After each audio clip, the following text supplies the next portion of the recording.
नमस्कार दोस्तों, इस वीडियो में श्रीमद् भगवद गीता के 18 अध्यायों और 700 श्लोकों को आज की पीढ़ियों के प्रत्येक मनुष्य के लिए, चाहे वो कोई भी हो, उसके करियर में, जीवन में, रिश्तों में, उसके प्रत्येक समस्याओं का समाधान करने के लिए कैसे भगवद गीता का उपयोग किया जा सकता है, ये बताया गया है।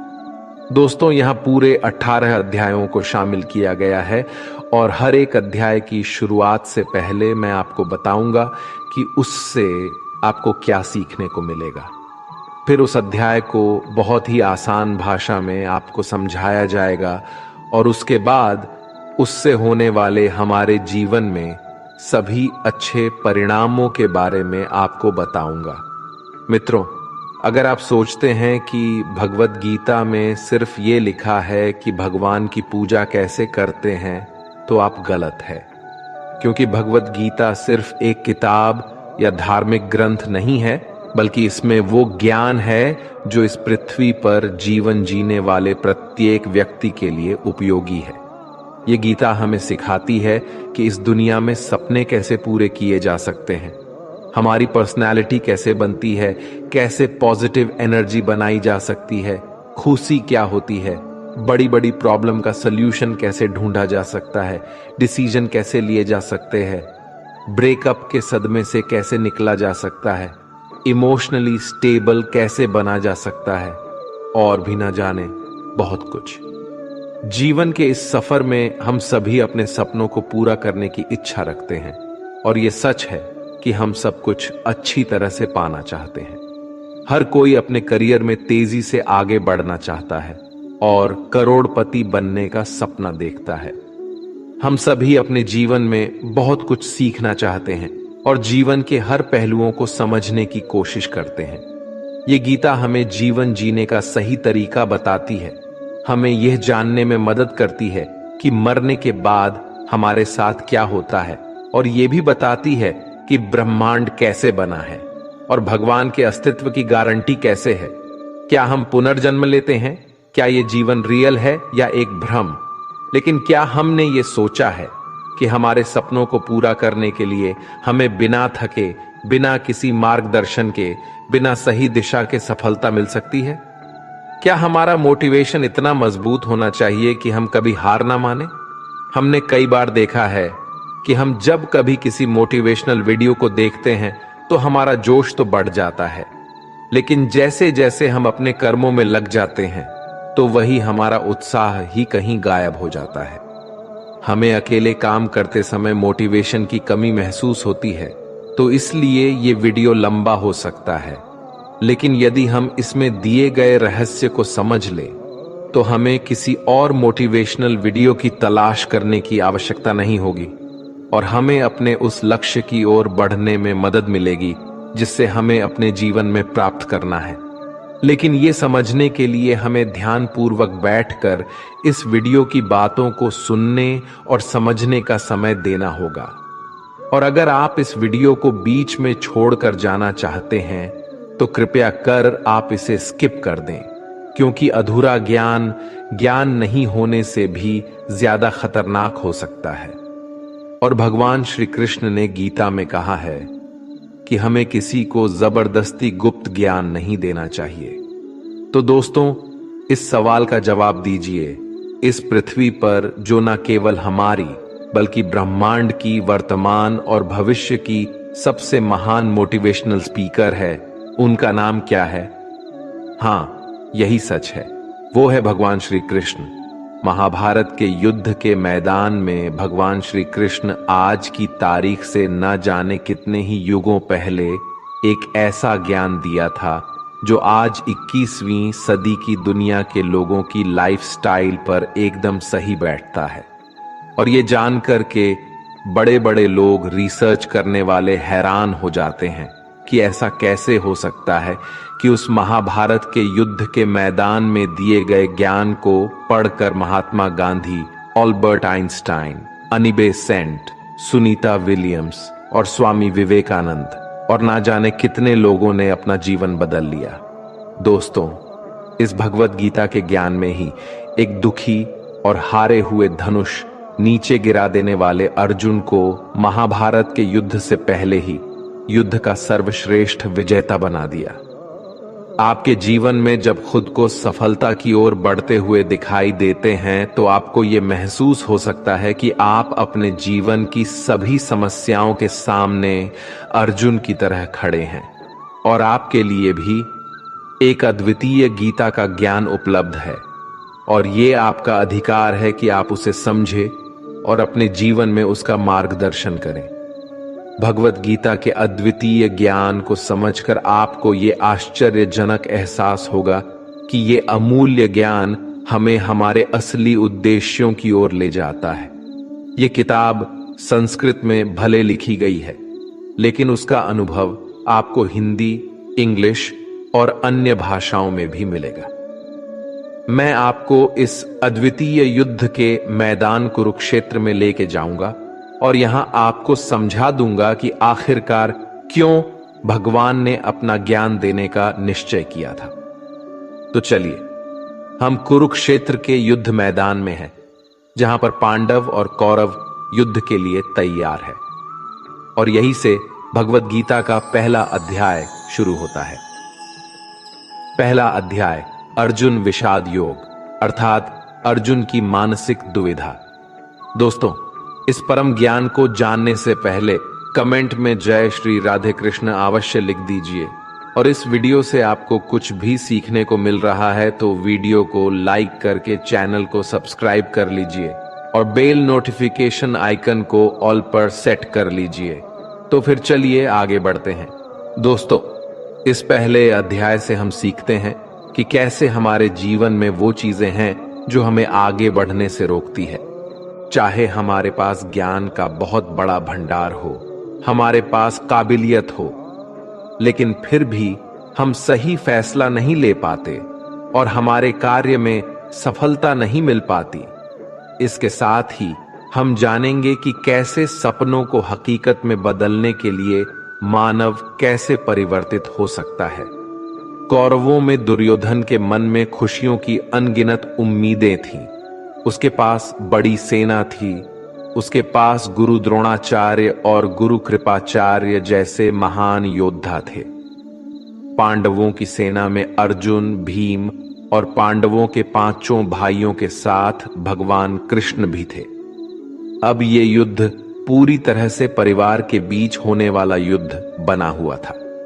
पांडव और कौरव दोनों एक ही बड़े परिवार के थे और इसके बावजूद हर किसी में जीतने का इरादा था। भगवान श्री कृष्ण के साथ अर्जुन ने अपनी सेना को सामने लाकर खड़ा किया ताकि वो देख सके कि उसको किन किन लोगों को मारना है। इस घड़ी में भगवान कृष्ण ने अर्जुन के रथ को मैदान के बीच में ले आए। वहां कुरुक्षेत्र के युद्ध मैदान में कौरवों की सेना में अर्जुन के सामने दादा भीष्म और गुरु द्रोणाचार्य खड़े थे और गुरु द्रोणाचार्य ने ही अर्जुन को तीर चलाना भी सिखाया था। अर्जुन ने युद्ध के मैदान में जिधर देखा वहां दोनों ही और परिवार वाले और गुरुओं के शिष्य ही नजर आ रहे थे। इस दृश्य को देखकर अर्जुन बहुत ही दुखी हो गए और कृष्ण से बोले कि यहां तो हर कोई मेरा सगा संबंधी है, मैं अपने ही लोगों को युद्ध में नहीं मार सकता। मुझे इस राज्य के लिए तो क्या, अगर कोई तीनों लोग भी दे दे तो भी मैं ऐसा युद्ध नहीं करूंगा जिसमें मुझे अपनों को ही मारना पड़े। गीता के इस पहले अध्याय से हमें यह सीखने को मिलता है कि वास्तविक सोच कैसी होती है।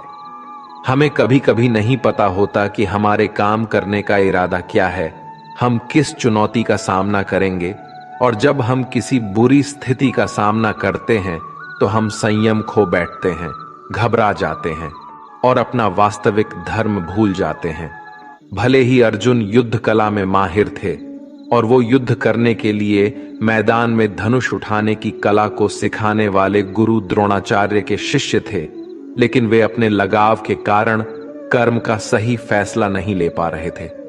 इससे हमें यह सीखने को मिलता है कि जब हम जीवन में आगे बढ़ने के लिए तैयार होते हैं तो हमें अपने लगाव को खुद से दूर रखना चाहिए। मित्रों, आप इसे इस तरह से समझ सकते हैं।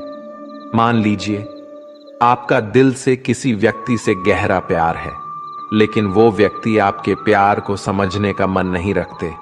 इस बदले में आपको उसके प्रेम को प्राप्त करने के लिए मोहित नहीं होना चाहिए, क्योंकि लगाव किसी भी रूप में हानिकारक हो सकता है। जब तक ये लगाव है, तब तक आप अपने आत्मा के धर्म को पूरा नहीं कर सकते। गीता का दूसरा अध्याय सांख्य योग यानी कि पुरुष प्रकृति का विश्लेषण करना। मनुष्य 5 संख्या से बना है: आग, पानी, मिट्टी, हवा। अंत में मनुष्य इसी में मिल जाता है। भगवान श्री कृष्ण ने अर्जुन को बताया कि जीवन में सबसे बड़ा योग कर्म योग है। भगवत गीता के दूसरे अध्याय से हमें इमोशनल स्टेबिलिटी, आत्मा, मृत्यु, पुनर्जन्म और डिसीजन मेकिंग के बारे में सीखने को मिलता है। यहां हमें गुस्से के सबसे बड़े कारण और उनके समाधान के बारे में भी बताया गया है। जब अर्जुन ने युद्ध करने से मना किया तो सारथी श्री कृष्ण ने कहा, हे अर्जुन, ये तुम्हें अचानक से क्या हो गया है? तुम जैसे महान योद्धा के मुंह से ऐसी बातें शोभा नहीं देती। इसलिए अपने इस मन की कमजोरी को छोड़कर युद्ध के लिए फिर से खड़े हो जाओ। इस पर अर्जुन ने कहा कि इस युद्ध से बेहतर है कि मैं एक भिखारी बन जाऊं, क्योंकि मेरे पास यहां तक तो अपनी जिंदगी का कोई अहम मकसद ही नहीं है। मेरे पास सही और गलत का ज्ञान नहीं है, इसलिए मैं आपसे मार्गदर्शन मांगता हूं। श्री कृष्ण मुस्कुराए। क्या कोई इंसान उनसे कुछ मांग सकता है और वो नहीं देंगे? यहीं से शुरू होता है भगवत गीता का ज्ञान, जिसे आपको भी अर्जुन की भावनाओं को जानना और समझना चाहिए। श्री कृष्ण अर्जुन को बोले, क्या तुम अचानक से डर रहे हो? तुम्हें डरना नहीं चाहिए, क्योंकि ये लोग तुम्हारे मारने से ही मरेंगे और तुम्हें ही उन्हें मारना होगा। इन सब लोगों का पिछले जन्म से और आगे के जन्म के साथ कोई संबंध नहीं है। वे तुम्हारे जैसे अनादि है। इसलिए जैसे कि तुम अपने पुराने कपड़े बदलकर नए पहनते हो, वैसे ही आत्मा शरीर को छोड़ देती है। हे अर्जुन, तू किसी मरे हुए इंसान को जीवित नहीं कर सकता, क्योंकि जीवन और मृत्यु का नियंत्रण सिर्फ मेरे पास है। तू तो उनकी मौत का सिर्फ एक कारण है, और ये लोग मरने के बाद भी मेरे ही पास आएंगे, क्योंकि वे शरीर नहीं है, वो तो आत्मा है, और आत्मा को किसी भी तरीके से नष्ट नहीं किया जा सकता। आत्मा अगले जन्म के लिए इस शरीर को त्याग देती है, जिस प्रकार तू अपने पुराने कपड़े बदल कर नए पहनता है। इसी तरह से जैसे कोई कछुआ खुद को खुद में ही समेट लेता है, वैसे ही मनुष्य अपनी इच्छाओं को वश में कर लेता है। जो व्यक्ति अपने मन की सभी इच्छाओं और कर्मों के परिणामों को सोचना छोड़ देता है, वही स्थिर बुद्धि कहलाता है। जिसके मन से हर प्रकार का डर, भावना और क्रोध खत्म हो जाता है, वही मनुष्य शांत रहता है। जब हम अपनी इच्छाओं को पूरा करने के बारे में सोचते रहते हैं, तो हमें वो इच्छाएं अच्छी लगने लगती है, तो हमें उन इच्छाओं को पूरा करने का मन करता है। और जब उन इच्छाओं को पूरा करने में कोई रुकावट आती है, तो हमें गुस्सा आ जाता है, और गुस्से में हम खुद को खो देते हैं, और फिर हम अपने कर्म और धर्म को भूलकर अपनी स्थिति से नीचे गिर जाते हैं। लेकिन जो व्यक्ति अपनी इच्छाओं को वश में करके उनका गुलाम नहीं होता, उसका अंतर्मन शुद्ध रहता है और उसके दुख का अंत हो जाता है। और जब उसके सभी दुख समाप्त हो जाते हैं, तो उसकी बुद्धि स्थिर हो जाती है। लेकिन जिसकी इच्छाएं और कामनाएं उसके मन से नहीं जाती हैं, वो मनुष्य कभी शांत नहीं हो पाता। और जब शांति ही नहीं मिल पाएगी, तो वो खुश कैसे रहेगा? उसकी हालात तो वो नाव की तरह होती है, जिसको उसकी इच्छाओं की किसी भी दिशा में ले जाने की छूट मिल सकती है। स्थिर बुद्धि वाले प्राणी समुद्र की तरह स्थिर रहते हैं, और इसी प्रकार के जीव मृत्यु के बाद मेरी शरण में आते हैं। मित्रों, अब हम इस अध्याय के वास्तविकता पर आते हैं, और आप में से कई लोग होंगे जिन्होंने अपने प्रियजनों को खो दिया है, और आज तक आप लोगों में से जिन्होंने भी अपने प्रियजनों की मृत्यु का दुख नहीं झेला है, उन्हें यह जान लेना चाहिए कि उनके जीवन में भी उनके अपने किसी सबसे प्रिय की मौत एक दिन अवश्य होगी। लेकिन उस वक्त उदास होने की कोई आवश्यकता नहीं है, क्योंकि खुद भगवान ने ही हमें स्मरण कराया है कि हमें अपने जीवन से पहले भी हम इस संसार में मौजूद नहीं थे और मृत्यु हो जाने के बाद भी नहीं रहने वाले हैं। और इसलिए हमें मौत का डर नहीं होना चाहिए। इसका कारण ये है, या तो हम परमात्मा में हमेशा के लिए मिल जाएंगे या हमारा पुनर्जन्म होगा। और जब सभी लोग आखिर में एक ही जगह मिलेंगे तो विलाप करने का क्या मतलब रह जाता है। और यही प्रकृति का नियम भी है। और आपको स्मरण रहे कि हम कोई शरीर नहीं है, हम तो केवल आत्मा है और उस परमात्मा के अंश है। और अगर हमें बनाने वाला ईश्वर है तो हमें उनमें ही मिलने का प्रयास करना चाहिए, उनमें ही लीन हो जाना चाहिए। यह संसार तो एक भ्रम है जिससे उस परमात्मा ने बनाया है। हमने देखा था कि अर्जुन निर्णय लेने में असमर्थ थे। जब भी हम कोई निर्णय लेते हैं तो एक और हमारा मुंह होता है और दूसरी और हमारा वास्तविक कर्म होता है। और इस खेल में हम वो नहीं कर पाते हैं जो हमारा असली काम होता है और जो हमें जीवन में सफलता के मार्ग पर आगे बढ़ने में मदद करता है। इससे हम एक एग्जाम्पल से समझते हैं। मान लीजिए आपको अपने घर से दूर कहीं किसी और शहर में शिक्षा के लिए या नौकरी के लिए या अपने किसी लक्ष्य को पूरा करने के लिए जाना पड़ रहा है, तो आपको अपने परिवार का मोह तो छोड़ना ही पड़ेगा। इसी तरह से आपको प्रत्येक निर्णय में यह ध्यान रहे कि आपके मोह और आपके वास्तविक कर्म में कौन ज्यादा महत्वपूर्ण है। इसके पश्चात हम चर्चा करेंगे कि हमारी समस्याओं का सबसे बड़ा कारण क्या है और उनका मुख्य समाधान क्या है। मित्रों, हमारे दुखों का सबसे महत्वपूर्ण कारण है हमारे खुद की इच्छाओं के बारे में विचार करना। जब हम अपनी इच्छाओं के बारे में सोचते हैं तो वक्त बीतने के बाद हम उन्हें पूरा करने की कोशिश करते हैं, और जब ये कोशिशें असफल हो जाती है तो हमारे अंदर क्रोध पैदा होता है। और क्रोध एक ऐसी चीज है जिसे कोई भी मनुष्य अपने शरीर को त्यागने से पहले नहीं छोड़ता है। तो फिर आप अपने जीवन के बाकी हिस्से में सच्ची खुशियों को कैसे प्राप्त कर सकते हैं?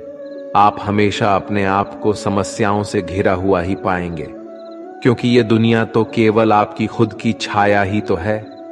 अब आप सोच सकते हैं कि जीवन में कोई इच्छा नहीं रखने से सफलता कैसे हो सकती है, कैसे आप अपना नाम कमा सकते हैं। इसके बारे में भगवान श्री कृष्ण ने कहा है कि सबसे पहले आपको अपने कर्म को पहचानना होगा, यानी आपके लिए वो क्या करना जरूरी है जो आपको अपने लक्ष्य की प्राप्ति में सहायक होगा। और इसके बाद सफल होने की उम्मीद या असफल होने का भय दिल में पैदा नहीं किए बिना अपने कार्य को कैसे करें, क्योंकि आपको लगेगा कि ये कार्य मैं नहीं बल्कि स्वयं भगवान कर रहे हैं। और इसी प्रकार आपकी हिम्मत भी कभी नहीं टूटेगी, क्योंकि आपको ये लगेगा कि आप खुद नहीं बल्कि परमात्मा कर रहे हैं। तीसरा अध्याय, कर्मयोग। भगवत गीता के तीसरे अध्याय में हम ये जानेंगे कि कौन सी दो चीजें हैं जो हमें इस दुनिया में सफलता प्राप्त करने में मदद कर सकती है। हम इसमें ये भी समझेंगे कि हम क्या है और कैसे हम अपने मन को नियंत्रित कर सकते हैं।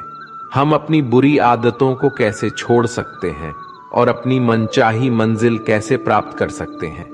अर्जुन ने पूछा, क्या ज्ञान कर्म से ज्यादा महत्वपूर्ण है? आप तो सन्यासी बनने की बात कर रहे हैं, लेकिन फिर भी युद्ध करने की सलाह दे रहे हैं। कृपया बताएं, मैं ज्ञान का मार्ग चुनूं या कर्म का मार्ग? श्री कृष्ण ने उत्तर दिया, इस संसार में मैंने खुद दो प्रकार के योग दिए हैं। एक है ज्ञान योग और दूसरा है कर्म योग। तुम मनुष्य हो और तुम अपने शरीर के कर्मों को पूरी तरह से छोड़ नहीं सकते। तुम्हें हर दिन काम करना ही पड़ेगा, जैसे कि तुम्हें खाना खाना है और सांस लेना है।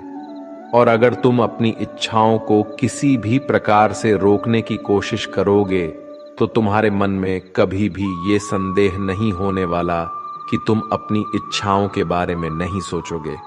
इसका अर्थ है कि तुमसे जाने अनजाने में कर्म तो हो ही जाएगा, क्योंकि तुम मनुष्य ही तो हो, तो तुम अपने धर्म से भी बंधे हो। इसलिए तुम्हारे लिए सन्यास के रास्ते की जगह कर्म का रास्ता ज्यादा सही है। मतलब ज्ञान योग या सांख्य योग की जगह कर्म योग उचित होगा। इसलिए तुम ये सोचो कि ये काम तुम नहीं कर रहे हो, बल्कि तुम्हारा शरीर प्रकृति का गुलाम होकर कर रहा है। फल की इच्छा किए बिना अपना कर्मयोग को करो, क्योंकि अगर तुम अपने आप को स्वयं के कर्म का करने वाला नहीं मानोगे तो मैं तुम्हारा कर्ता बनूंगा, और जब मैं तुम्हारा कर्ता बनूंगा तो तुम्हें बिना मांगे ही वो सभी सुख सुविधाएं दूंगा जिसकी तुम्हें जरूरत होगी।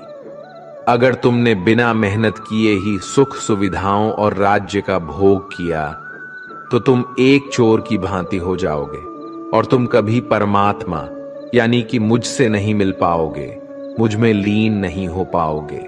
जिस तरह से महान लोग खाने के लिए नहीं बल्कि जीने के लिए खाते हैं, उसी तरह से तुम भी परिणाम के लिए नहीं बल्कि भलाई के लिए युद्ध करो। हे अर्जुन, तुम मनुष्य में सबसे बड़े हो, इसलिए जैसा तुम करोगे ठीक वैसा ही तुम्हारी संतान या आने वाली सभी पीढ़ियां करेंगे।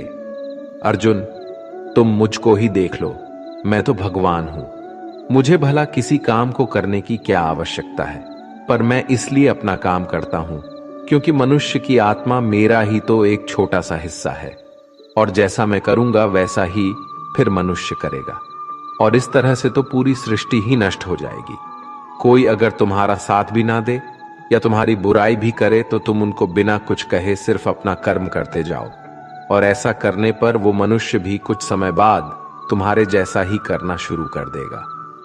जो मनुष्य ये सोचता है कि वो कर्म खुद कर रहा है, उससे बड़ा मूर्ख और दुखी इस दुनिया में कोई नहीं है, और ज्ञानी लोगों के द्वारा ऐसे मूर्खों पर कभी ध्यान नहीं देना चाहिए। इसलिए हे अर्जुन, तू भी अपने आप को इस कर्म के बंधन में ना बांधकर बिना किसी आशा के, दया के और पश्चाताप के इस युद्ध को लड़। हे अर्जुन, खुद का धर्म और कर्म दूसरों के धर्म और कर्म से ज्यादा अच्छा और बड़ा समझा जाना चाहिए, भले ही हमारे द्वारा खुद के धर्म और कर्म के पालन करने में कोई कमी या कसर क्यों ना रह गई हो। अर्जुन ने फिर से पूछा कि अगर मनुष्य परमात्मा का अंश है तो उससे गलतियां क्यों हो जाती है और वो बुरे काम क्यों करता है।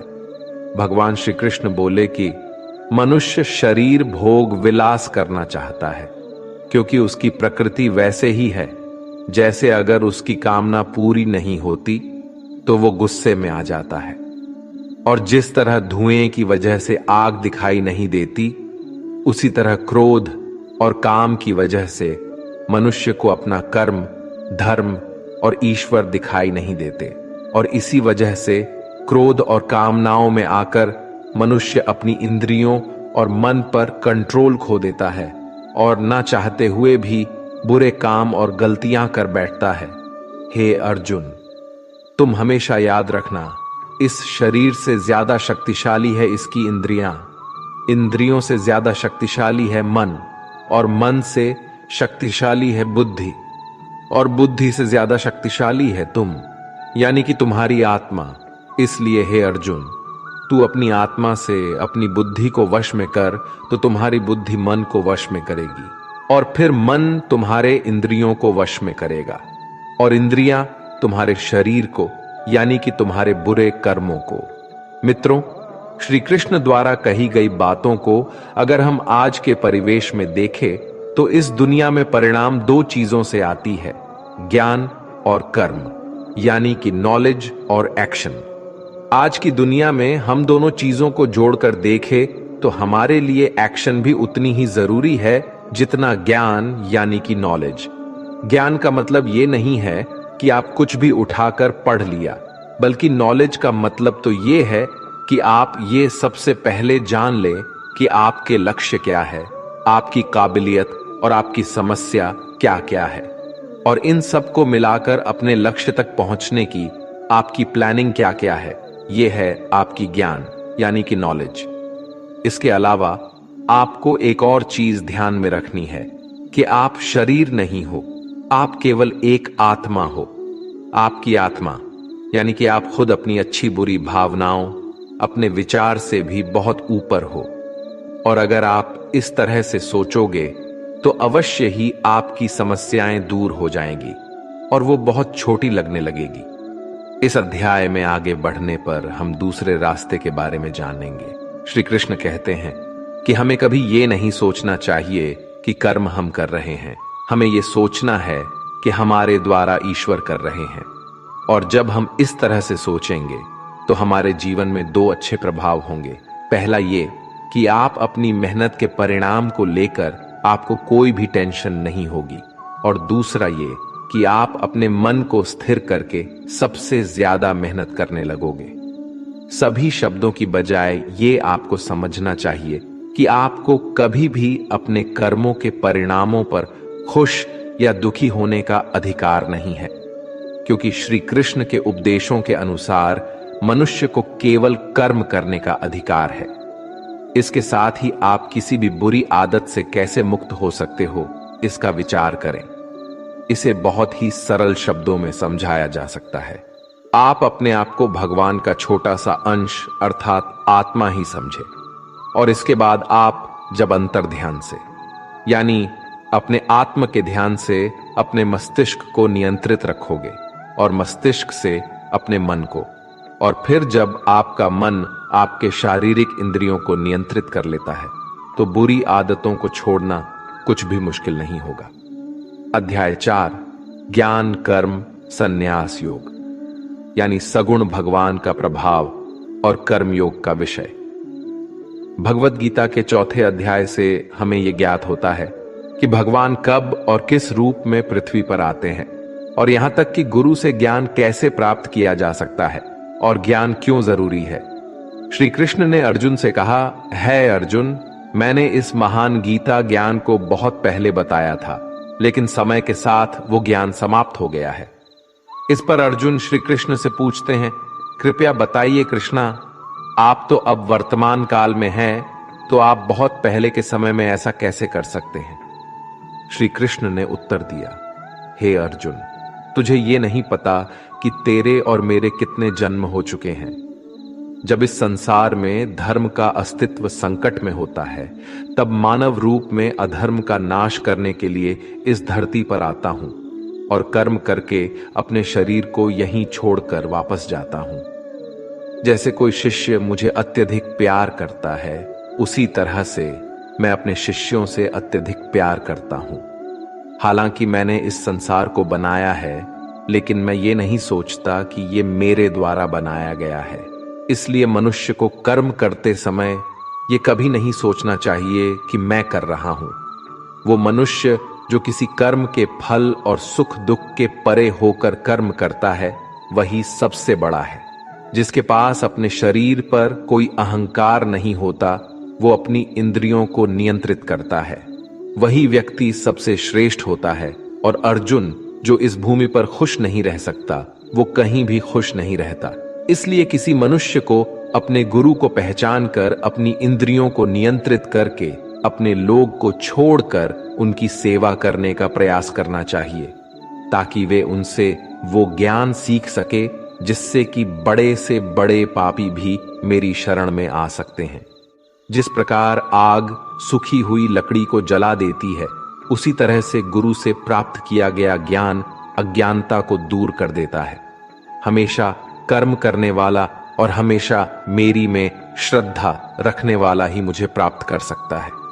इसलिए जिसने कर्मयोग के माध्यम से सभी कर्मों को और अपने आप को परमात्मा के लिए समर्पित कर दिया है, उस मनुष्य को उसके कर्मों के बंधन में कभी भी नहीं बांधा जा सकता। इसलिए अर्जुन, तू भी मेरे दिए हुए ज्ञान से समझ कि कर्म नहीं बल्कि मैं कर रहा हूं।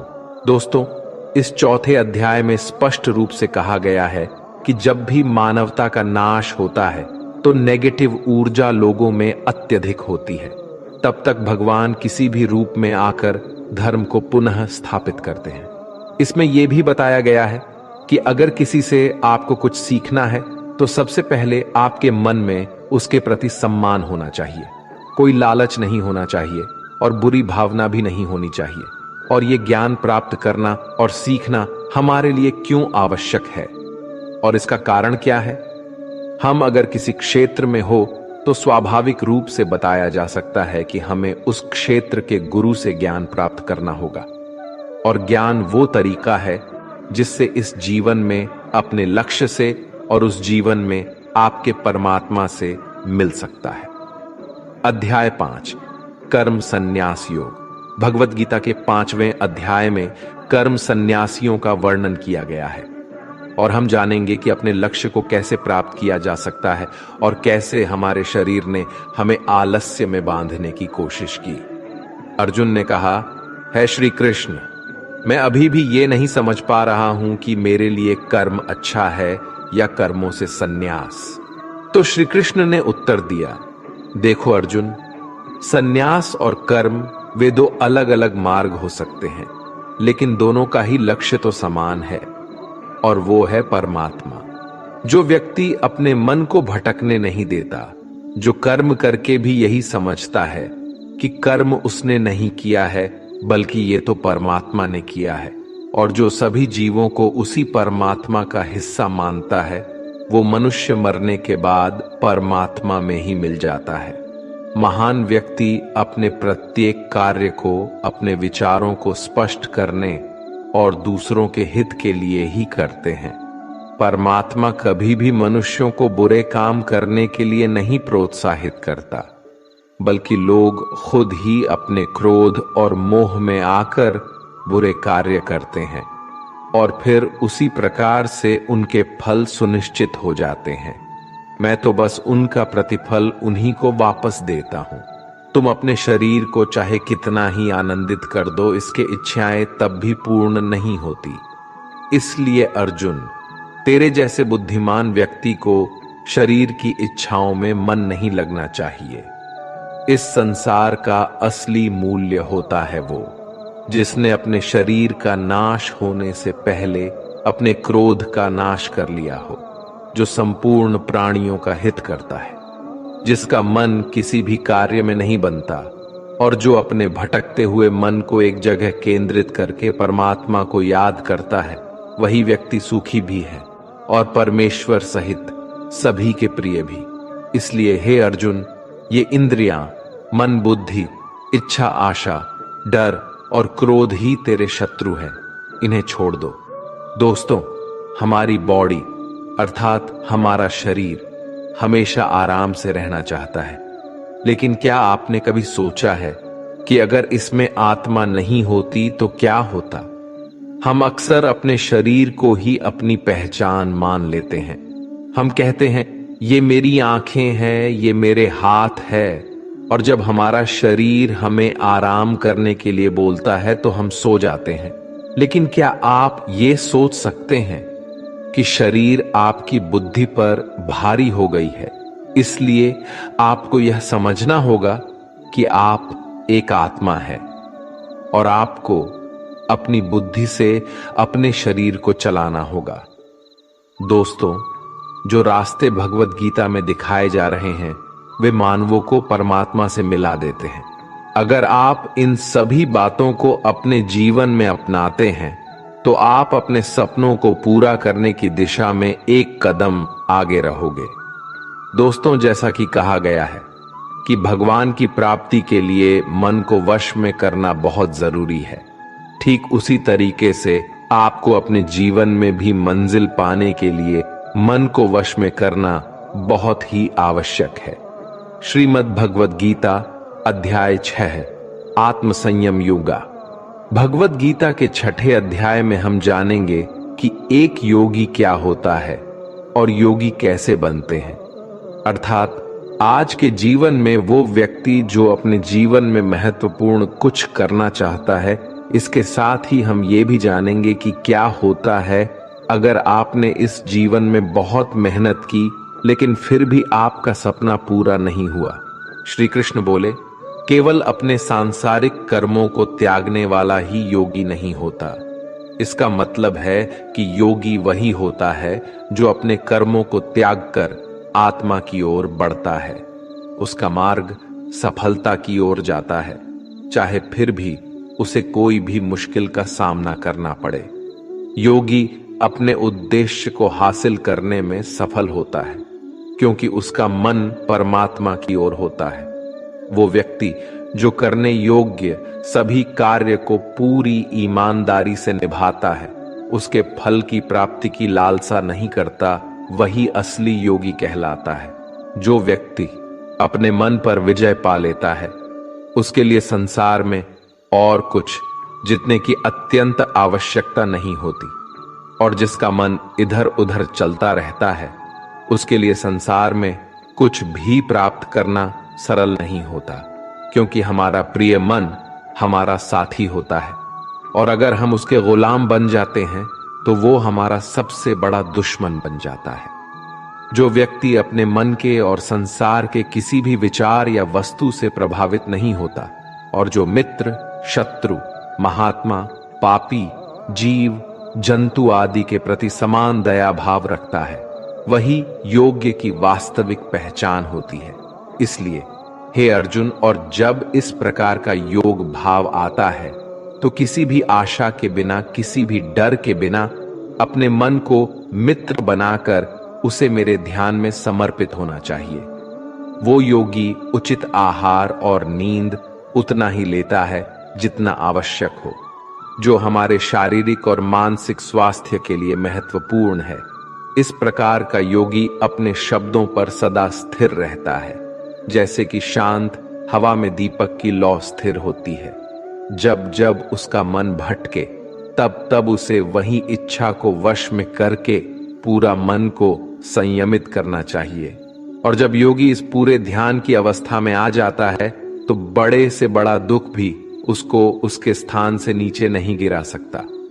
अर्जुन ने कहा, लेकिन है कृष्णा, ये मन बहुत ही अधीर और चंचल होता है। तो श्री कृष्ण ने जवाब दिया, हाँ, ये सत्य है कि मन को नियंत्रित करना कठिन है, लेकिन ये भी याद रखो कि बार बार आत्मविश्वास और योगाभ्यास से असंभव को भी संभव बनाया जा सकता है। इस तरह से हम अपने मन को वश में करके अपने जीवन को अधिक सफलता की ओर ले जाते हैं। अर्जुन ने पुनः पूछा, है कृष्ण, अगर कोई योगी इस प्रकार से ध्यान में निश्चित रहकर योग करता है, लेकिन अंत में किसी कारणवश उसका मन भटकने लगे, तो क्या उसका सारा प्रयास व्यर्थ हो जाएगा? श्री कृष्ण बोले, नहीं अर्जुन, निरंतर परमात्मा की दिशा में बढ़ना हर आत्मा का अधिकार है। अगर किसी कारणवश वो योगी ध्यान से भटक जाता है, तो भी वो पुण्य पुरुषों के लोक में कई वर्षों तक सुख और आनंद का अनुभव करता है, और वहां पर वो ध्यान भ्रष्ट योगी भी सुख में समय बिताने का अवसर प्राप्त करता है। फिर उस योगी की आत्मा जो ध्यान में भ्रष्ट हो गई थी, वो पुनः उसी पुण्य पुरुष के परिवार में जन्म लेती है, और उस तरह से उसकी आत्मा की यात्रा वहीं से शुरू होती है जहां से उसने पिछले जन्म में समाप्ति की थी। इस तरह वो एक नए रूप में और नए जीवन की ओर बढ़ता है, परमात्मा से मिलन के लिए फिर से प्रयास करता है। अर्थात पिछले जीवन में किया गया योग कभी भी व्यर्थ नहीं जाता, लेकिन एक योगी जो निरंतर प्रयास करता है, वो इसी जीवन में अपने जीवन चक्र से मुक्त होकर परमात्मा में विलीन हो जाता है। एक योगी तपस्या और विद्वानों से भी श्रेष्ठ होता है। इसलिए अर्जुन, तू भी योगी बन, क्योंकि जो सबसे श्रेष्ठ योगी होता है वो मेरा भी परम प्रिय होता है। दोस्तों, हर व्यक्ति जिसकी आंखों में कुछ बड़ा करने का सपना होता है, उसको अर्जुन की तरह ही एक योगी बनना चाहिए। योगी वो व्यक्ति होता है जो पूरी तरह से भावनाओं के साथ होता है, जो न्यूट्रल रूप से दूसरों के विचारों पर ध्यान नहीं देता और हमेशा अपने लक्ष्य को पूरा करने के लिए मेहनत करता है। लेकिन दोस्तों, जीवन का कोई भी पथ किसी के लिए भी पूरी तरह से पूर्ण नहीं होता, ये बात हमेशा याद रखनी चाहिए। क्या कोई इंसान उसके सपने पूरे होने से पहले ही मर जाता है तो उसकी मेहनत की कीमत किसी काम की नहीं रहती और अपने सपने सपने ही रह जाते हैं? ऐसा क्यों होता है? तो इसका जवाब इसमें छिपा है कि एक बहुत ही गुप्त बात है जिसे भगवान श्री कृष्ण ने इस अध्याय में बताया है कि अगर आप मेहनत कर रहे हैं और आपने बहुत अनुभव जमा लिया है, बहुत सारा ज्ञान प्राप्त कर लिया है, फिर भी आपको अपनी मंजिल नहीं मिल रही है और किसी कारणवश आपको असफलता का सामना करना पड़ रहा है, तो भी आपकी मृत्यु हो जाए या फिर आप सपनों को पूरा करने के लिए बूढ़े हो जाए, तो इस प्रकार के मरने के बाद भी आपके स्वर्ग में आपके कर्मों के अनुसार आनंद मिलेगा। और जब आपके अच्छे कर्मों का बैलेंस खत्म हो जाएगा तो फिर से धरती पर जन्म लेके वापस आएंगे। और जन्म भी ऐसे माहौल या घर में होगा जिसमें आपको पिछले जन्म के ज्ञान का स्तर पाने के लिए मेहनत नहीं करनी होगी, वो तो स्वतः आपको मिल जाएगा। आपको फिर उसके बाद के ज्ञान को पाने के लिए एक पुनः पूरी नई जिंदगी मिल गई होती है। ऐसा मैं नहीं, बल्कि भगवान श्री कृष्ण ने भी योगियों के बारे में इस गीता के 6ठे अध्याय में बताते हुए कहा है, और उन्होंने उन लोगों के लिए भी विशेष बनाया है जो सच में बहुत ज्यादा मेहनत करते हैं। मित्रों, ट्रू लाइफ स्पिरिचुअल ज्ञान पर आप सुन रहे हैं संपूर्ण भगवत गीता का सार। इस परम ज्ञान आपको अच्छी लग रही है तो कमेंट में जय श्री राधे कृष्ण अवश्य लिख दीजिए। और इस वीडियो से आपको कुछ भी सीखने को मिल रहा है तो वीडियो को लाइक करके चैनल को सब्सक्राइब कर लीजिए और बेल नोटिफिकेशन आइकन को ऑल पर सेट कर लीजिए। चलिए आगे बढ़ते हैं। श्रीमद् भगवद गीता अध्याय 7 ज्ञान विज्ञान योग। इस अध्याय में जो भगवान का ज्ञान है, हमें यह बताया गया है कि ईश्वर कैसे संसार को नियंत्रित करते हैं, ईश्वर को कौन से भक्त सबसे अधिक प्रिय होते हैं, इसके बारे में भी ये जानकारी दी गई है। लेकिन ये सवाल हम सबके मन में उठता है कि क्यों इंसान भगवान को नहीं पहचान पाता है। भगवान कृष्ण इस प्रश्न का उत्तर देते हुए कहते हैं कि हे अर्जुन, अब मैं तुझे वो बात बताऊंगा जिन्हें जानकर तू इस संसार में किसी और ज्ञान की तलाश में नहीं भटकेगा। हजारों लोगों में से कोई एक ही होता है जो ब्रह्म ज्ञान की खोज करता है और वो कोशिश करके ही उसे प्राप्त करता है। और ऐसे हजारों कोशिशें करने वालों में से कोई एक ही मेरे प्रेम में विश्वास और समर्पण के साथ प्राप्त कर पाता है। मेरे 2 रूप हैं, एक जन रूप जिसमें पृथ्वी, वायु, जल, अग्नि और आकाश, साथ ही मन, बुद्धि और अहंकार है। वही दूसरा है चेतना रूप जिसमें सृष्टि का चक्र है। समय को भी मैं ही निरंतर चलाता हूं। जल, ओमकार, चंद्रमा, सूरज मैं ही हूं। पृथ्वी की सभी पवित्र ग्रंथ, बुद्धिजीवियों का तेज, अग्नि और तपस्वियों का तप, धर्मों का पवित्र कर्म, अलग अलग समयों का काल और बलवान का बल भी मैं ही हूं। इस संसार के लोग सांसारिक गुणों के बंधन में जकड़े हुए हैं, इसलिए मैं किसी को अपने असली रूप में नहीं दिखाई देता हूं। और वास्तविकता में ये संसारी गुण भी मेरी माया ही तो है। मगर जो मनुष्य इस मोह माया को तोड़ देता है वो मेरा भक्त बन जाता है। माया के जाल में फंसे हुए मूर्ख लोग मेरी शरण में नहीं आ सकते हैं। कोई भी भक्त 4 विभिन्न प्रकार से मेरी पूजा करता है। कोई प्राप्ति की इच्छा रखने वाला, कोई दुख के समय मुझे याद करने वाला और कोई मुझे पहले से ही जानने वाला। लेकिन इनमें से मुझे सबसे अधिक प्रेम करने वाला ज्ञानी भक्त पसंद है। ये चारों भक्त दयावान होते हैं, लेकिन ज्ञानी पुरुष तो मानो मेरा ही रूप है। और ज्ञानी भक्तों में से वो व्यक्ति भी शामिल है जिन्होंने मुझे बहुत सारे जन्मों से माना है और मृत्यु उसके बाद भी उनकी आत्मा मुझ में ही मिल जाती है। जो भक्त किसी इच्छा की पूर्ति के लिए किसी देवता की पूजा करते हैं, उनकी आस्था में मैं वही देवता बना देता हूं और उस भक्त को अंततः वो देवता प्राप्त हो जाते हैं। इस फल की अवधि समय सीमित होती है। अगर कोई भक्त मेरी पूजा करने के लिए किसी भी तरह का प्रयास करता है तो मैं उसे अपना बना लेता हूं, जबकि दूसरी तरफ वे मूर्ख जो मुझे जन्म लेने और मरने वाला मानते हैं वो मुझे प्राप्त नहीं कर पाते हैं। मैं भूतकाल, वर्तमान और भविष्य को जानता हूं, हालांकि श्रद्धा रहित लोग मुझे नहीं जान सकते। वे भक्त जो सांसारिक मोह और माया को छोड़कर उच्च कर्मों का अभ्यास करके मेरी भक्ति करते हैं, वे मृत्यु से मुक्त होकर मुझ में ही लीन हो जाते हैं। जब आप अपने जीवन में कोई लक्ष्य स्थापित करते हैं तो समय बीतने के बाद वो लक्ष्य भूलने की आशंका हो सकती है, क्योंकि विभिन्न विचारों और कार्यों की बहुत अधिक चिंता होती है। भगवान श्री कृष्ण ने ये बताया है कि माया के जाल में फंसे व्यक्ति भगवान को भूल जाते हैं और इसी तरह कई बार अपने महत्वपूर्ण लक्ष्य को भी भूल जाते हैं और उन्हें लगता है कि उन्होंने जो लक्ष्य निर्धारित किया है वो तो बेकार है, व्यर्थ है।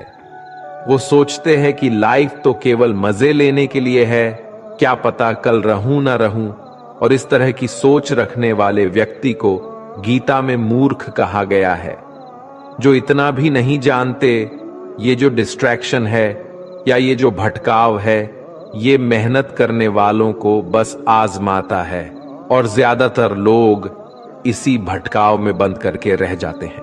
वहीं दूसरी तरफ जो लगातार बिना डिस्ट्रैक्ट हुए कठिन परिश्रम करता है वही व्यक्ति सफलता को प्राप्त कर पाता है और इसके मन को शांति प्राप्त होती है। अध्याय 8 अक्षर ब्रह्म योग। इस अध्याय में हम जानेंगे कि भगवान क्या है और उन्हें कैसे प्राप्त किया जा सकता है, देवता क्या होते हैं और इस संसार का कारण क्या है। ये सभी बातें हम इस अध्याय में सीख सकते हैं। अर्जुन ने पूछा, है कृष्णा, परम ब्रह्म क्या होता है, आध्यात्म का स्वरूप क्या होता है, कर्म क्या होता है, यह संसार कैसे चलता है और देवता कौन होते हैं। इसलिए इस अध्याय में अर्जुन के इन सभी प्रश्नों के उत्तर भगवान श्री कृष्ण द्वारा दिए गए हैं। श्री कृष्ण कहते हैं कि जीवों की वास्तविकता ही अध्यात्म होती है। कर्म हमारे द्वारा पास्ट में किया गया त्याग होता है जिसका परिणाम हमें वर्तमान में मिलता है। उसी तरह से हमारे वर्तमान में किए गए कर्म या त्याग वो भविष्य में मिलने वाले परिणामों को ही जन्म देते हैं। इस संसार का निर्णय करता वो मैं ही हूं और जब कोई व्यक्ति अंत के क्षण में अपने मन में वही भाव और अपने ध्यान को उसी भाव में स्थिर करके शरीर को छोड़ता है तो वो उसी भाव को प्राप्त करता है। इसलिए मुझे याद करने वाले हमेशा मेरे पास आते हैं। इसलिए अर्जुन, तू भी मुझ में ही ध्यान कर और युद्ध करके तू मुझे ही पाएगा। वे लोग मुझे सदैव याद करते हैं, वे सरलता से मेरे पास आते हैं और जो मेरे पास आते हैं उनके जन्म मरण का चक्र समाप्त हो जाता है, उनके सारे दुख हमेशा के लिए खत्म हो जाते हैं। श्रीमद् भगवद गीता के अनुसार सहस्त्र युग अहर यद्ध ब्राह्मणों विदु, अर्थात ब्रह्मा का एक दिन 1000 महायुग के बराबर होता है। इसके अनुसार ब्रह्मा का एक दिन 4 अरब 32 करोड़ 100 वर्ष होता है। इसी प्रकार इतनी ही अवधि ब्रह्मा की रात्रि की भी होती है। ब्रह्मा के एक दिन की सुबह में ही संपूर्ण संसार का निर्माण होता है और रात के प्रारंभ में ही वो संसार फिर से ब्रह्मा में ही समा जाता है और इस चक्र में लगातार पुनर्जन्म का चक्र चलता ही रहता है। लेकिन जो मेरे भक्त होते हैं उन्हें शीघ्र ही इस चक्र से मुक्ति मिल जाती है। इसलिए हे अर्जुन, मैं तुझे वो 2 मार्ग बताता हूं जिससे लोग या तो मोक्ष को प्राप्त करते हैं या फिर से इस संसार में उन्हें वापस आना पड़ता है। जब सूर्य का प्रकाश होता है तो शुक्ल पक्ष चल रहा होता है और सूर्य उत्तरायण में होता है जब कर्म योगी जो शरीर छोड़ने वाला होता है मेरे पास हमेशा के लिए आ जाता है, और जब रात्रि होती है तो कृष्ण पक्ष आता है और सूर्य दक्षिणायन में मौजूद होता है। उस समय पर कर्मयोगी अपने शरीर को त्याग कर परलोक में जाते हैं और वहां बहुत समय तक आनंद सुख भोगते हैं। फिर संसार में उन्हें वापस आना ही पड़ता है। केवल एक योगी ही इस रहस्य को समझकर सभी कर्मों के फलों के मोह को छोड़कर परम ब्रह्म में मिल पाता है। अब हम इस चैप्टर को आजकल के समय में देखें तो वो लोग जो अपने लक्ष्य को हमेशा के लिए यादगार बनाना चाहते हैं उन्हें बहुत ही मेहनत करनी पड़ती है, क्योंकि जैसा श्री कृष्ण ने बताया है ये संसार का चक्र बहुत बड़ा है और लोग आते जाते रहते हैं। लेकिन वे लोग जो अपने जीवन में अद्वितीय निश्चय रखते हैं उन्हें ज्ञान योगी और कर्म योगी बनना होता है। ब्रह्मा का एक दिन बहुत लंबा होता है।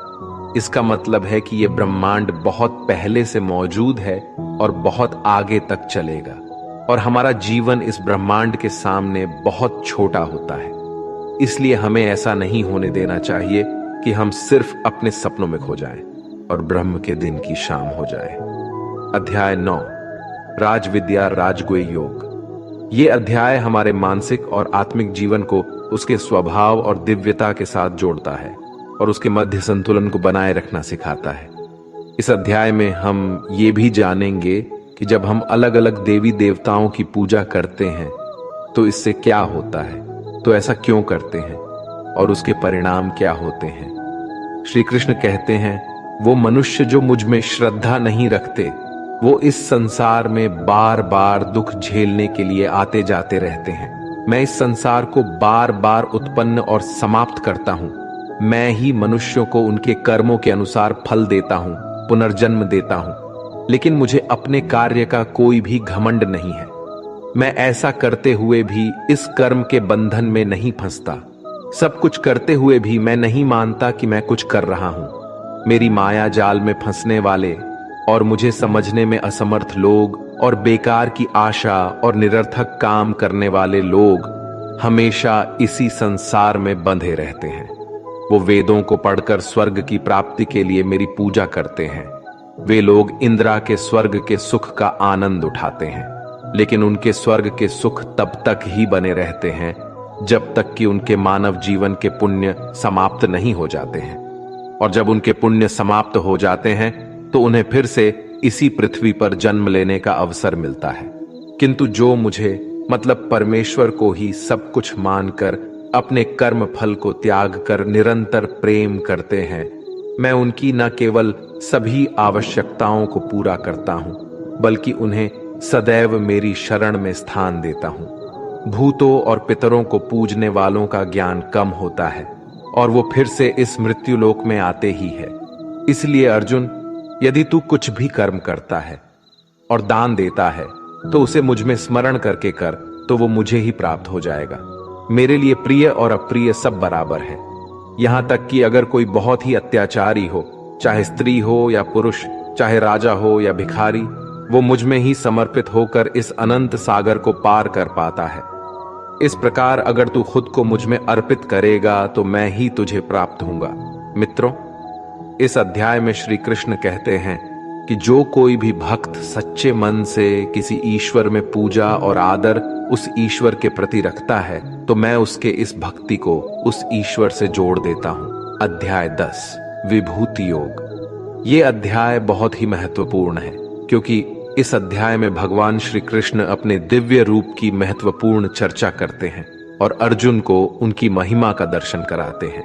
ये अध्याय हमें ये बताता है कि भगवान कैसे हमारे चारों ओर मौजूद हैं और हमारे जीवन में उनका साक्षात्कार कैसे किया जा सकता है। वैसे तो आपने कई बार सुना है कि भगवान ऐसे हैं, भगवान वैसे है, सभी जगह है, प्रत्येक कण में है। श्री कृष्ण कहते हैं, हे अर्जुन, तू मेरा सच्चा मित्र है और मुझसे प्रेम करता है, इसलिए अब मैं तुझे स्वयं का वास्तविक परिचय देता हूं। मेरे जन्म के बारे में किसी को नहीं पता, लेकिन जो ये जानता है कि मैं कभी नहीं जन्म लेने वाला और कभी भी नहीं मरने वाला हूं, वही सबसे बड़ा ज्ञानी है। ज्ञान और मूर्खता सत्य और झूठ, सुख और दुख, मन और बुद्धि, रचना और नाश, कृति और अपमान सहित सभी भाव वास्तव में मैं ही हूं। इस जगत में जिस किसी ईश्वर की पूजा की जाती है वो असलियत में मैं ही हूं। दोस्तों, इस अध्याय में भगवान ने हमें यह दिखाया है कि वे हमारे जीवन के हर पहलू में मौजूद हैं। वे सबके आदर्श, सूरज, चंद्रमा, वायु, अग्नि, धन, ज्ञान, ब्रह्मा, विष्णु, शिव, इंद्र, गरुड़, यमराज, गणित, गायत्री मंत्र, ऋतु, वसंत, निश्चय, भक्ति, विजय, रणनीति, रहस्य, मौन और अनगिनत अन्य रूपों में प्रकट होते हैं। भगवान ने हमें यह भी बताया है कि उनका अंत नहीं है, वे अनंत हैं, अपार है, वे हमारे सभी पहलू में हैं और उनको पूरी तरह से जान पाना हमारे बस की बात नहीं है। श्री कृष्ण अर्जुन से कहते हैं, हे अर्जुन, मुझे पूरा जानना तेरे लिए किसी काम का नहीं है। बस तू इतना जान ले कि यह संसार मेरे एक छोटे से अंश से ही चलता है, यानी ऐसी कोई जगह नहीं है जहां पर भगवान ना हो। श्री कृष्ण ने यह भी कहा है कि अर्जुन को ना तो ईश्वर को पूरा जानना जरूरी है और ना ही वो कभी उन्हें कंप्लीटली जान पाएंगे। मित्रों, अगर हम इसे अपनी लाइफ में इस तरह से रिलेट करें कि जैसे भगवान ने कहा है कि मैं अनंत हूं और तू उतना ही जान जितना तेरे लिए आवश्यक है, बिल्कुल उसी तरह से आपको भी अपनी लाइफ में उन चीजों में अपने टाइम और एनर्जी वेस्ट नहीं करनी है जो आपके लिए आवश्यक नहीं है, जो आपके कर्म से हट करके है। केवल आपके वास्तविक कर्म से जुड़े चीजों में ही अपना ध्यान लगाए, जिससे सफलता और मानसिक शांति प्राप्त हो सके। अध्याय 11, विश्व रूप दर्शन। इस अध्याय में भगवान श्री कृष्ण अर्जुन को अपने दिव्य रूप का दर्शन कराते हैं। ये दृश्य अर्जुन को भगवान की महानता और अद्भुत रूप का अनुभव कराता है। इसमें भगवान के विराट रूप के बारे में हमें जानने को मिलेगा। अर्जुन श्री कृष्ण से कहते हैं, हे कृष्ण, आपके दिए हुए ज्ञान से मेरे सारे संदेह दूर हो गए हैं, लेकिन अगर संभव हो तो मैं आपका महान रूप देखना चाहता हूं। तो श्री कृष्ण कहते हैं, हे अर्जुन, परंतु इन मानवों की आंखों से ये सब नहीं देख पाएगा तू, इसलिए मैं तुझे ये सब देखने के लिए दिव्य नेत्र प्रदान करता हूं। मित्रों, इसके बाद जो अर्जुन ने देखा उसके वास्तव में कल्पना भी नहीं की जा सकती है। ईश्वर का ना तो कोई आरंभ था और ना ही कोई मध्य और ना ही कोई अंत था। उस रूप से इतना प्रकाश निकल रहा था जितना हजारों सूरज भी मिल जाए तो भी उतना ना निकल पाए। अर्जुन ने कई संसार को श्री कृष्ण में समाहित होते हुए देख पाए। फिर अर्जुन ने हाथ जोड़ते हुए श्री कृष्ण से कहा कि है परमात्मा, मैं आपके शरीर में सभी देवों को, सभी मनुष्यों को देख पा रहा हूं, लेकिन आपके शरीर का तो ना कोई आरंभ दिख रहा है, ना कोई मध्य है और ना ही कोई अंत। आप में हर तरह के अस्त्र शस्त्र है, हर तरह के प्रकाश और सूर्य है। स्वर्ग और धरती के बीच का पूरा आकाश मानो आपसे ही भर गया है। कई देवता के समूह आप में प्रवेश कर रहे हैं तो कई लोग भयभीत होकर हाथ जोड़े खड़े हैं। आपके अनंत हाथ, पैर, पेट, आंखों वाले मोह रूप को देखकर समस्त सृष्टि सहित मैं भी व्याकुल हो रहा हूं। यहां तक कि मैं पांडवों को और कौरवों की पूरी सेना के महान योद्धाओं का अंत होकर आप में जाता हुआ देख पा रहा हूं। आपके ये विकराल रूप इस संपूर्ण ब्रह्मांड को अनंत ऊर्जा दिए जा रहा है कृष्ण, इतने रूपों में आप कौन से हो?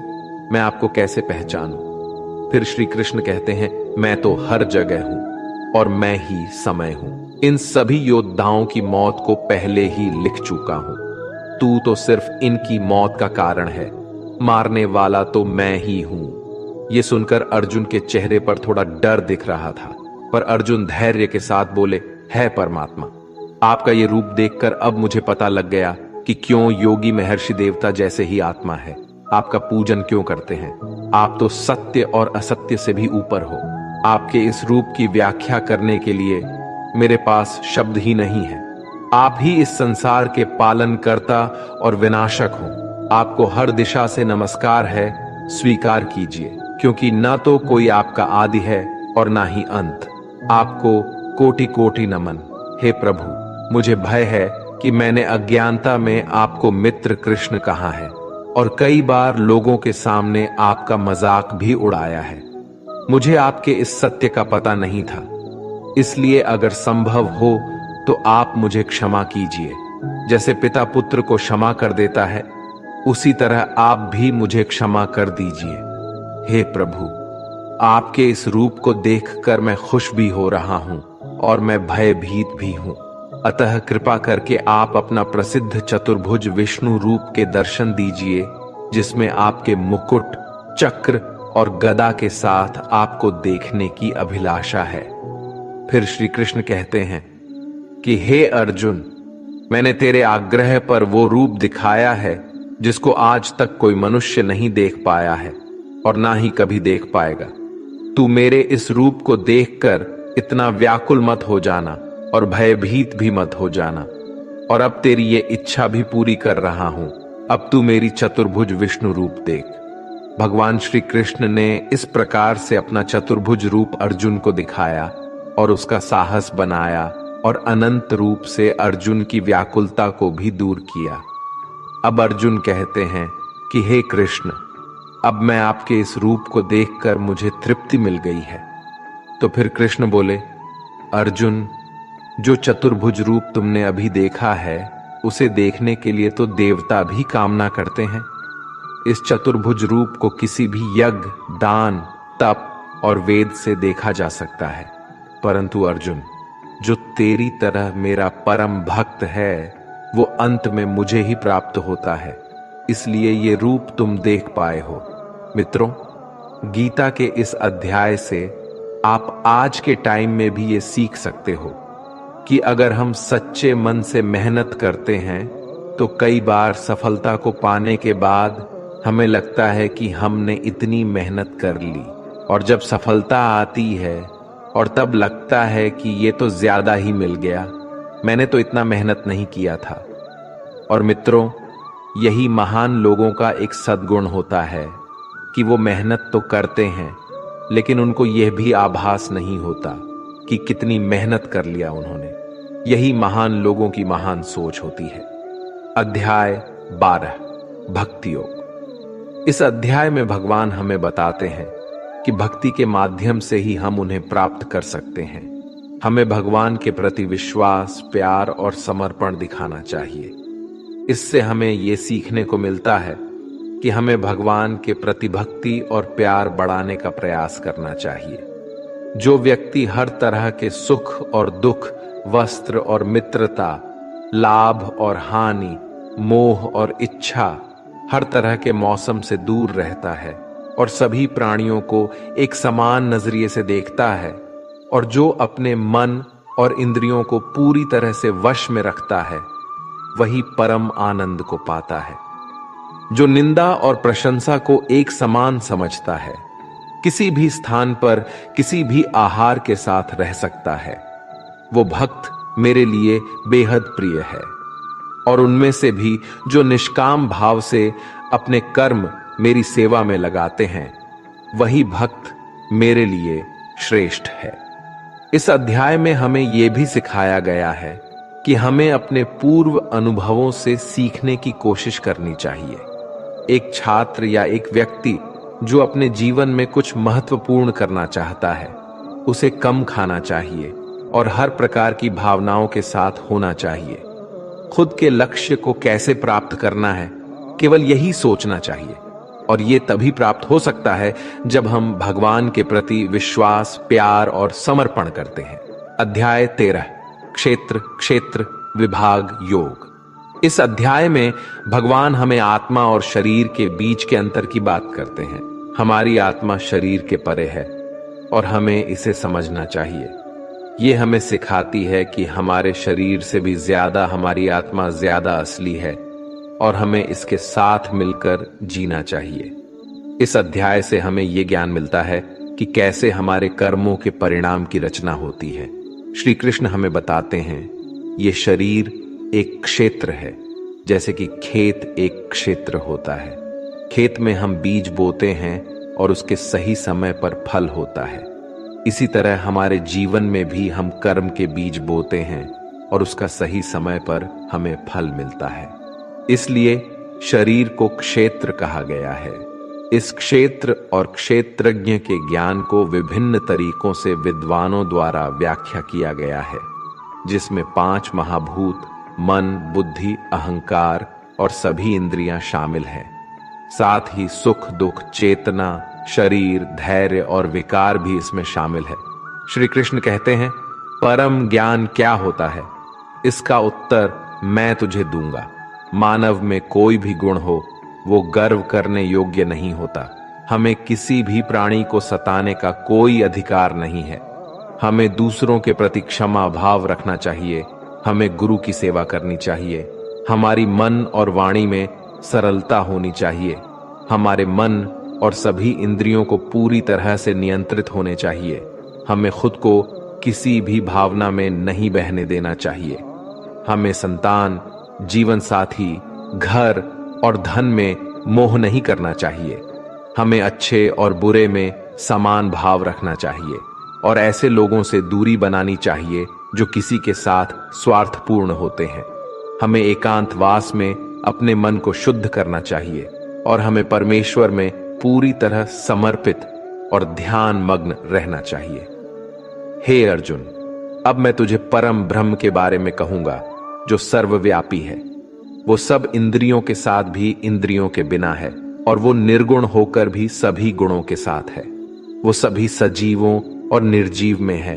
वो दूर भी है और पास में भी है, लेकिन फिर भी जानने में नहीं आता। वो है ब्रह्म की तरह जीवन उत्पन्न करता है, विष्णु की तरह है, पालन करता है और शंकर की तरह विनाश भी करता है। वो अलग अलग कालों में होते हुए भी एक जैसा लगता है और एक ही काल में भी अलग अलग तरह का होता है। ये माया का भी महामाया है, परम से भी परम है और सभी प्राणियों के साथ उनके हृदय में निवास करता है।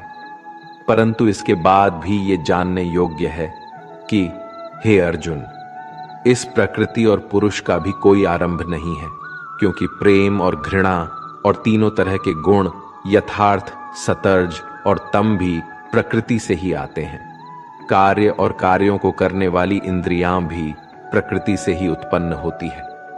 प्रकृति से जन्मा मनुष्य प्रकृति के ही गुणों को भोगता है और इन्हीं गुणों के अनुसार ही उसका जन्म और मरण तय होता है। इस तरह से जो भी मनुष्य पुरुष और प्रकृति के ज्ञान को जानता है, वो कर्म करता हुआ भी मुझे प्राप्त होता है और मुझ परमात्मा को हर मनुष्य अपने अलग अलग तरीके से पाता है। और जो मंदबुद्धि होते हैं, वो तो इस ज्ञान को सुनकर और मेरी प्रकृति को जानकर ही वो भी मृत्युलोक से मुक्त हो जाते हैं। ये अध्याय हमें सिखाता है कि हमारे शरीर के बाहर हमारी आलसी, हमारी असली आत्मा है और हमें उसके साथ मिलकर रहना चाहिए। अध्याय 14 गुणत्रय विभाग योग, अर्थात गुणों का महत्व। इस अध्याय में भगवान गुणों के बारे में बताते हैं, सत्व, रजस और तामस के गुण। श्री कृष्ण कहते हैं, हे अर्जुन, अब मैं तुझे संसार के उन 3 गुणों के बारे में बताऊंगा जो आत्मा को शरीर से बांधते हैं और जिन्हें जानकर कोई भी मनुष्य मुझे पा सकता है। ये 3 गुण हैं, सत्व गुण, रजोगुण और तमोगुण। सत्व गुण सभी गुणों में श्रेष्ठ है और ये ज्ञान और सुख से जुड़ा होता है, कामना और आसक्ति से उत्पन्न होता है, जो कर्म और उसके फल में बनता है। रजोगुण मनुष्य को कर्म करवाता है और उसे अविचलित रहने नहीं देता। ये कामना और आसक्ति से उत्पन्न होता है। तमोगुण मनुष्य को बोझिल और मनुष्य को उसे आलस्य और निद्रा में बाधित करता है। ये 3 गुण मनुष्य की प्रवृत्ति को प्रभावित करते हैं। जिस प्रकार सत्वगुण बढ़ जाता है तो मन में शांति और ज्ञान बढ़ता है, वही समय रजोगुण को बढ़ाता है। जब रजोगुण बढ़ता है तो मन में लालच और स्वार्थ का आभास होता है और तब तमोगुण बढ़ता है। तमोगुण में अंधकार होता है और व्यक्ति मनोबल के खोने का अनुभव कर सकता है। ये 3 गुणों को वश में कर जो व्यक्ति इन 3 गुणों के बारे में जानता है, तब वो अपने कर्तव्य को पालन करते हुए संसार से मुक्त हो जाता है और मुक्त होकर वो परम ब्रह्म को प्राप्त होता है। दोस्तों, ये तीनों गुण सभी के जीवन में महत्वपूर्ण है। अगर आप सकारात्मक परिणाम की कामना करके मेहनत कर रहे हैं तो यह निश्चित नहीं है कि आपको खुशी होगी या आप दुखी हो गए। इसलिए इस अध्याय से हमें ये सीखने को मिलता है कि हमें सत्वगुण को विकसित करना चाहिए, जो शांति और ज्ञान का प्रतीक है, जिससे हमारे जीवन में आध्यात्मिक उन्नति होती है और समय समय पर हम अपने गुणों की परीक्षा करके उन्हें सुधार सकते हैं। अध्याय 15 पुरुषोत्तम योग। इस अध्याय में भगवान हमें आत्मा की अमरता के बारे में बताते हैं। हमारी आत्मा हमारे शरीर से बड़ी होती है। श्री कृष्ण कहते हैं कि हमारा आत्मा अविनाशी है और इस संसार में हमारे कर्म हमारे भविष्य को प्रभावित करते हैं। हमें इस बारे में जागरूक रहना चाहिए और ये समझना चाहिए कि हमारे कर्मों के परिणाम हमारे अगले जन्म में हमें प्राप्त होते हैं। इसलिए हमें सत्वगुण, रजोगुण और तमोगुण को समझने और उनका संतुलन बनाए रखने का प्रयास करना चाहिए। आत्मा हमें मुक्ति की ओर ले जाती है और हमें अपने कर्मों को सावधानी से चुनना चाहिए ताकि हम सब कुछ सही दिशा में ले जा सके। इसी तरह से हम परम ब्रह्म की प्राप्ति कर सकते हैं और सभी व्यक्ति के अंतर्निहित परमात्मा को पहचान सकते हैं। इस अध्याय से हमें ये सीखने को मिलता है कि हमें सत्व गुण को बढ़ाने का प्रयास करना चाहिए और अपने अंदर के तमोगुण और रजोगुण को कम करने का प्रयास करना चाहिए, जिससे हम अपने जीवन में सफलता और आत्मा की मुक्ति की दिशा में आगे बढ़ सके। अध्याय 16 द्वासुर संपद विभाग योग, अर्थात गुणों का विभेद। इस अध्याय में भगवान हमें दैव्य और असुरी प्रकृति के बारे में बताते हैं। दैव्य प्रकृति वाले लोग धर्म, सच्चाई और प्रेम को प्राथमिकता देते हैं, जबकि असुरी प्रकृति वाले लोग अहंकार, क्रोध और द्वेष की दिशा में आगे बढ़ते हैं। श्री कृष्ण कहते हैं कि दैव्य स्वभाव वाले लोग अपने मन को शुद्ध रखते हैं, परमात्मा को याद करते हैं और सुख दुख को समान भाव से सहते हैं। वे धर्म का पालन करते हैं और दूसरों को कभी कष्ट नहीं पहुंचाते। उनमें अहंकार नहीं होता और वे सबको बराबर मानते हैं। विरोधाभास, क्रोध, आसक्ति और अज्ञान से युक्त असुरी स्वभाव वाले लोग दुश्मनी करते हैं और लोगों को कष्ट देते हैं। वे धर्म का अनादर करते हैं और बुरे कर्म करते हैं। वे हमेशा मोह में रहते हैं। हमें समझना चाहिए कि दैव्य स्वभाव का पालन करके हम अपनी आत्मा को मुक्ति दिला सकते हैं, जबकि असुरी स्वभाव से हम मोह के बंधनों में फंस सकते हैं। इस अध्याय से हमें ये सीखने को मिलता है कि हमें दैव्य स्वभाव का पालन करना चाहिए और आसुरी स्वभाव से बचना चाहिए। इस अध्याय से हमें ये भी सीखने को मिलता है कि हमें सात्विकता का अनुसरण करना चाहिए और आपसी सम्मान, धर्म और शांति की दिशा में अग्रसर होना चाहिए। राजस और तामस की ओर नहीं बढ़ना चाहिए, क्योंकि ये हमें बंधनों में फंसा सकते हैं। अध्याय 17 श्रद्धा त्रिय विभाग योग, अर्थात श्रद्धा का महत्व। यह अध्याय भगवद गीता का अहम अध्याय है, जो हमें श्रद्धा और धारण के महत्व के बारे में सिखाता है। श्रद्धा का अर्थ होता है विश्वास, और ये हमारे जीवन में अत्यधिक महत्वपूर्ण है। इस अध्याय में भगवान हमें ये बताते हैं कि हमें अपने कर्मों को ईमानदारी से करना चाहिए और अपनी धारणाओं में स्थिर रहना चाहिए। हमें भगवान के लिए आदर्श बनना चाहिए और विश्वास से उनका पालन करना चाहिए। इससे हमारे जीवन में सुख, शांति और सफलता की प्राप्ति होती है। श्री कृष्ण अर्जुन से कहते हैं, हे अर्जुन, हमें कर्मों को सही तरीके से करना चाहिए और उन्हें ईश्वर के लिए समर्पित करना चाहिए। श्रद्धा और हमारे पूर्व कर्म हमारे जीवन को पूर्ण बनाते हैं और हमें ईश्वर के प्रति प्यार और आस्था का एहसास कराते हैं। इसलिए श्रद्धा से ही हम सफलता को प्राप्त कर सकते हैं और हमें हमारे कर्मों को ईश्वर के लिए समर्पित करना चाहिए। हमें अपने जीवन में सच्ची और दिल से आस्था बनानी चाहिए। क्योंकि वो हमें आदर्श और आदर देती है जो अंततः हमारे जीवन को संवारती है। अध्याय 18 मोक्ष संन्यास योग।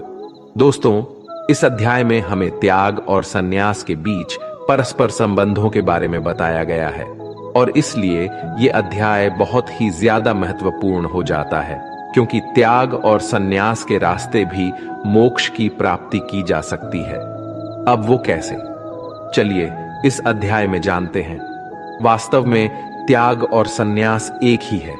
इस पूरे गीता ग्रंथ का सार आपको इसी विचार में मिलेगा, इसलिए आपको इस अध्याय को ध्यान से सुनना चाहिए।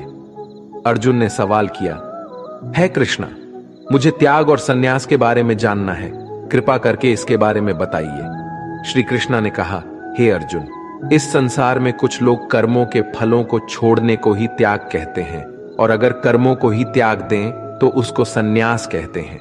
कुछ लोग सभी कर्मों को दोष भरे मानकर उनका त्याग करने के लिए बोलते हैं, और कुछ लोग ये बोलते हैं कि यज्ञ, तप और दान वाले कर्म कभी भी नहीं त्यागना चाहिए। इसलिए अर्जुन, अब तू मेरे से त्याग और संन्यास को अच्छी तरह से समझ। इन दोनों में सबसे पहले मैं त्याग के बारे में बताऊंगा, और ये त्याग भी 3 तरह के होते हैं, सात्विक, राजस और तामस। यज्ञ, तप और दान ये तीनों त्याग के योग्य नहीं है, बल्कि फल की इच्छा के बिना किया जाता है। यज्ञ, तप और दान यही सात्विक त्याग कहे जाते हैं। मतलब जो शास्त्रों में दिया गया कर्म और धर्म है, जिसमें फल और आसक्ति नहीं है, उसको सात्विक त्याग कहा जाता है। किसी अन्य कारण के लिए अगर किसी कर्म का त्याग किया जाता है तो उसे तामस त्याग कहते हैं।